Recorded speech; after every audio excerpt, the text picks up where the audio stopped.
आहे उन ख़्वाहिश मुताबिक़ मां जेका इहा मर्कज़ी गाॾी आहे उन गाॾीअ जो अॼु मां ॾियण जो ऐलान कयो।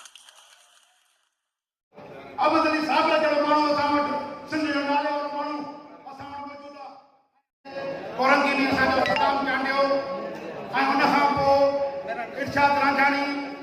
जो जंहिं बेदर्दी सां क़तल कयो वियो सचवा उनजी भरपूर नज़र में मदद थी करे ममताज़ मोलाईअ सां साथ निभाइण में चऊं था पिया त हुनजो जेको बि मसइलो हूंदो असीं ममताज़ मोलाई सां गॾु हूंदासीं। दोस्तनि जो शुक्रिया अदा कयां थो ऐं इंशाअल्लाह ताला मुंहिंजे मथां जेका ज़िमेदारी रखी वई आहे तव्हां दोस्तनि जिन असांखे चूंडे करे जेका ज़िमेदारी